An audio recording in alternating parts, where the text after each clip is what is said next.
Well, good evening. I want to start by doing something a little bit different. So if I can ask you to all stand up. I know Seth is pretty comfortable. He built a bed kind of like.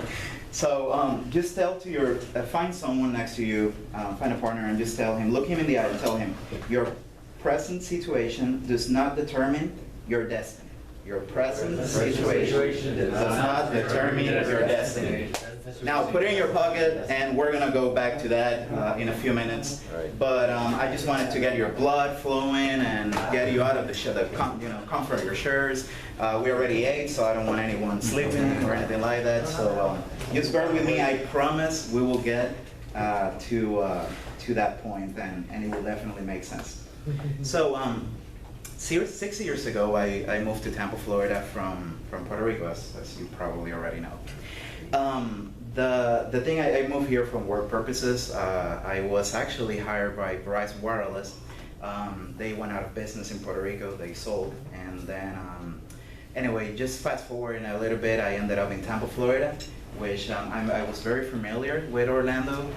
My family used to spend most of our Christmas in Orlando.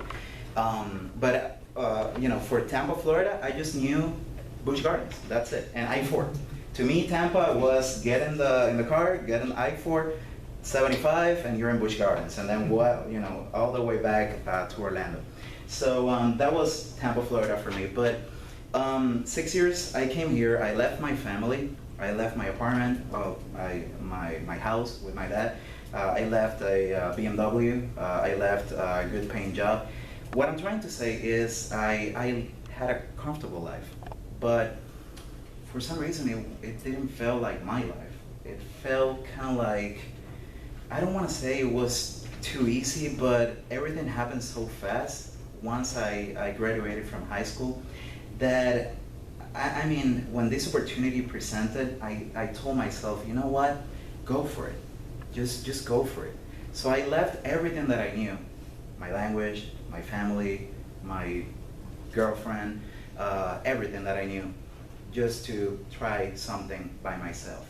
I wanted to prove myself that what I had accomplished in Puerto Rico was not because my family or because the comfort or whatever.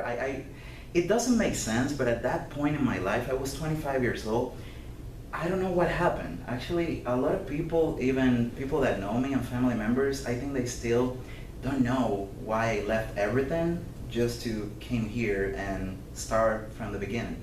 But I did. I actually did. And one of the things that happened was this was November 2009, and it was the night before Thanksgiving. So I used to work for Verizon Wireless at that point.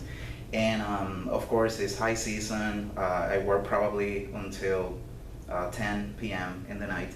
And at that time, actually, I was driving, and this is why I mentioned the car that I was driving in Puerto Rico. When I came here, I didn't have enough money to buy a new car because I was still paying the other car. I wasn't sure if this was gonna work out, so I just packed a suitcase and that's it. Left everything on hold down there just in case. Just as a safety net. What I'm trying to say is, and the story that I'm trying to tell you is that I was driving a bike that I bought at a Salvation Army, and actually I have to refinish it. I painted it with a spray paint, which actually is not a good idea. It doesn't look good. I mean, but at least the rust, was not showing. So the thing is, I'm driving my bike, and I don't know if you remember the fall winter of 2009. It was really cold. I think it was one of the coldest in Tampa. So I'm driving, and it's probably like 30 somethings, or I don't know. I say it was 30 to 20s. Probably it was 40 to 50, but you know how it is by Florida standards. So the thing is, I see a Publix, and it's open. They're opening a little bit later because the next day they're not gonna open, it's Thanksgiving. And I told to myself, you know what? I'm gonna have a Thanksgiving dinner. And what happened is I used to cook the Thanksgiving dinner at my home. That was my thing, that night, probably, if I was still in Puerto Rico, I was, 2 turkeys and the mashed potatoes and all this stuff. That was my thing. So I said to myself, you know what? I'm gonna have a Thanksgiving dinner here. I live in a crappy apartment in the ghetto, and actually I used to live in West Waters. If you have been in that area, kind of spooky. Actually, someone died in the apartment complex a few weeks ago. I saw it in the news. But what I'm trying to say is, I told myself, you know what? I'm gonna have a Thanksgiving dinner. So I went into Publix, but I didn't. I didn't stop to think that I didn't have a backpack or anything with me. So I went inside. I knew I couldn't, I could not have a turkey with me because it was too big. So I found this pork, kind of like a pork shoulder. So, I look at it and I'm like, you know what? That will work. It's small enough, and it should be good. So I bought it. I put it one bag with the pork here. The other bag I put some mashed potatoes and not mashed potatoes. Put the potatoes. They were gonna become mashed potatoes eventually. And I'm riding my bike, and then suddenly, because there is a lot of wind, I did notice that the bag was kind of like scratching or hitting the tire. So the tire broke the triple bag that I had, and the pork just started rolling down the street. True story. I swear it is a true story. So here I am with my oversized jacket, riding this bike. I threw the bike and I ran after that thing like I didn't have any more money. I mean, I don't know why I had that reaction, but it was like, you're not getting away from me. So it finally stopped, kind of like, I don't know, probably a couple of meters in front of me. I pick it up and I remember it started to rain, and I look up and I'm like, you have to be kidding me. I look to the heavens and I'm like, I can't. So there I was, crying, 25 years old, thinking to myself, I made a mistake. This was a bad decision. I could be home with my family, and here I am. It's almost 11, and I'm just sitting here, getting, wet, crying, and it's really cold. But at that point, I don't know, something kind of like, something happened inside of me, and I told to myself, you're not gonna quit. You're not a quitter. This is not the end. This is just one more step. You just have to get through this. And I remember I looked at the pork. I took the pork, opened my jacket, put it in my jacket, and I kind of like, the Hunchback of Notre Dame? I kind of like looked like that, but in the front. So I put it in here, zipped my jacket, and just rode my bike all the way to the apartment complex, which was probably another 3 miles. This is not related to the sermon, but I just want to tell you what happened. A week later, not a week later, 3 or 4 days later, I actually ended up in the hospital with pneumonia, because apparently to put a pork that is almost frozen in your chest, it's not a good thing, especially if you're in the comfort of, so just don't do it. True story, I actually spent a couple of days in emergency. But anyway, what I'm trying to get at this is that, and I'm gonna preach, and if you can go to 1 Samuel 16, verse 11 to 13. And I'm going to give you a little bit of background on this, so we are on the same page. Basically, Samuel, in 1 Samuel, the people the elders actually asked God and Samuel for a king. They wanted to be like every other nation, so they asked for a king. Samuel even, told them, hey, you know what, we're not the same as other nations, but they didn't want to listen, so God granted them their wish, and actually Saul was named king of Israel. Of course, we all know that Saul loses the favor of God, and then God tells Samuel to visit Jesse. Thank you. To anoint a new king from one of his sons. And this is where the verse, or where we're going to pick up the story.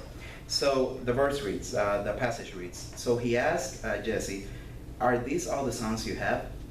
There is still the youngest, he answered. He is tending the sheep, Samuel said. Send for him. We will not sit down until he arrives. So he sent for him and had brought him in. He was glowing with health and had a fine appearance and handsome features. Then the Lord said, rise and anoint him. This is the one. So Samuel took the horn of oil and anointed him in the presence of his brothers, And from that day on, the Spirit of the Lord came powerfully upon David. Samuel then went to Ramah. Now, what I want to tell you today, and the point of my message, is that our present situation doesn't determine our destiny. Our present situation doesn't determine our destiny. And in the case of David, think about it. His dad, he was the youngest in a society where the oldest brother was the one with all the, was entitled to all the privileges, and he was the youngest. So he's the last. He's not the first, he's the last. To the point that his dad, when the prophet came into his house, his dad doesn't even bother calling David. You know, here are the other brothers, they're strong, and all the other qualities that the passage mentions. So David is the last, and on top of that, David is a shepherd. He was in the field tending to the sheep. Now, do you think he was dressed in, in a nice suit and a nice garment? No, he was dirty probably. He smelled like sheep. He smelled like grass. He smelled like whatever they smell like. But my point is that at that point he gets called, and actually in the verses before that one, we see the story where Samuel sees the first brother, the oldest, and he thinks like, wow, this is it, here's the quarterback, big and strong, and that's what God will pick. And to his surprise, God tells him like, no, that's not it. But what I'm trying to say here is the same way that I was that day, just sitting there, crying in the rain, that same way probably David was in the field. He's the last, he's not the first. He's not entitled to anything until his other brothers probably get their share or pass away or something happen. He's just a shepherd. He wasn't even invited to meet the prophet. But you know what? He was anointed. He was selected by God to be the next king of Israel, to the prophet's surprise, and I believe even to his brother's surprise. Now, 1 Samuel 17, 34, 37 give us a glimpse into David's life as a shepherd. And it says, "And David said unto Saul, Thy servant kept his father's sheep, and there came a lion and a bear, and took a lamb out of the flock, and I went out after him, and smote him, and delivered it from his mouth." And this chapter keeps describing David, everything that he did. A bear came to attack the sheep, and I fought the bear. A lion came, and I fought the lion. And by the way, the end of that chapter, the end of that verse, David says that the Lord, David said, "Moreover, the Lord that delivered me out of the paw of the lion and out of the paw of the bear, he will deliver me out of the hand of this Philistine."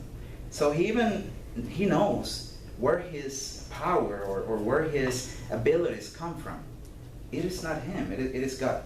So that time that I spent today by being here, right here in this classroom, you're kind of like David in the fields. You're fighting maybe the lion. I don't know what's going through your life right now. I don't know what you're going through. Maybe you are in trial, maybe you're fine, maybe life is good for you. But it doesn't matter where you're at right now, at this point in your life, or where have you been before you got tonight, you got here tonight. It doesn't matter, because right there, you're not a failure. Right there, that's not the end.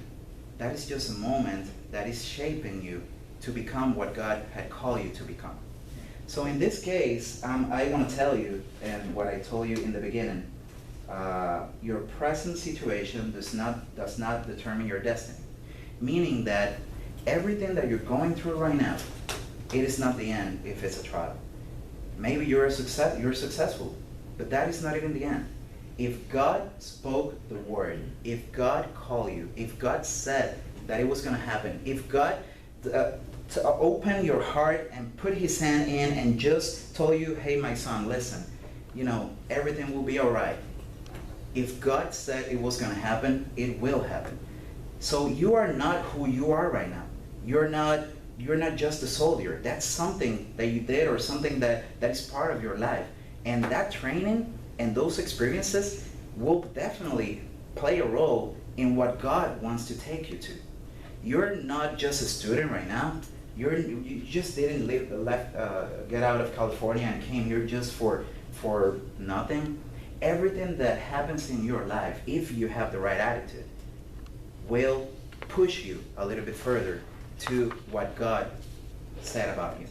David that day, he wasn't the king of Israel. He was far from being the king.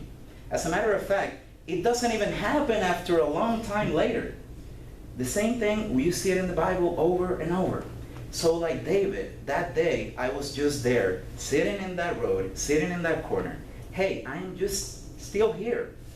You know, what God told me was going to happen with my life, what God spoke to my heart, it hasn't happened yet.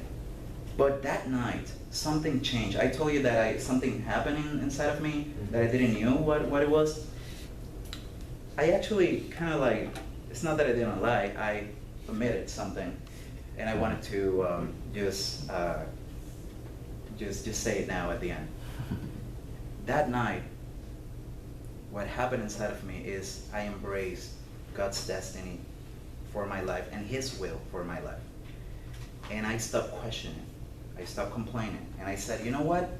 There is two options. There is two roads, like Seth mentioned. You know, the river is flooded for me at that point. And there is a fork. There is two ways.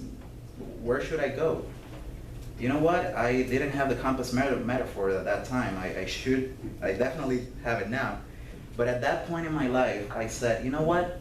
David, it doesn't tell you what happened with David, you know, from that point until he fought Goliath. But it does tell you that he went into the field again, and he fought the bear, and he fought the lion, and he tended the sheep.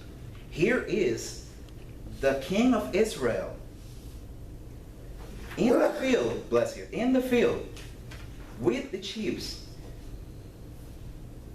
And he had two options to look at that. One, hey, that's not going to happen. Maybe the prophet was mistaken. Maybe, you know, it wasn't meant. Maybe it was one of my brothers. Maybe someone more qualified. Or how many things that go through our minds where we're facing trials, or when we don't see the end of something, or we cannot see how it's going to happen.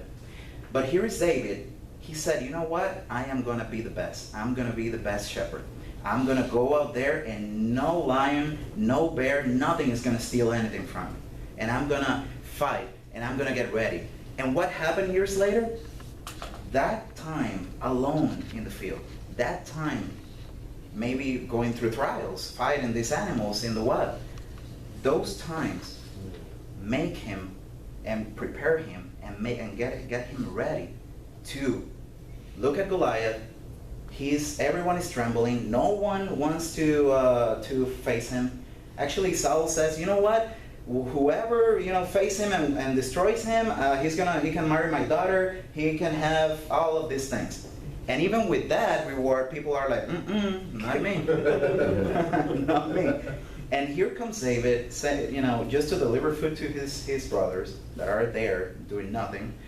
And this little kid that he could even wear the armor of Saul, because it was so heavy, looks at Goliath and he said, like, you know what? This is not possible. And then when he goes in front of the king, here is a guy telling you, I can do it. I can fight him. And the king is like, are you crazy? I'm not gonna let you go out there to be killed. I mean, come on, David. You play the harp. You tend to sheep. You're not a fighter. And the answer to this guy is priceless. He is like, no, I'm ready. What you don't know is that while I was doing all of those other things, while I was playing the harp, while I was being a pastor, when I was tending the sheep, when I was alone where no one saw me, just God and the animals, at that time I was getting ready for this. And here is my resume. Here is what I did. I did this. I did this. And you know what? At the end, it is not even me. It is God who delivered me and who gave me the strength. So today, I just want to tell you, again, your present, even your past, doesn't determine your destiny. It doesn't determine it doesn't determine who you are. and maybe it doesn't make sense, but if I can ask you just one thing to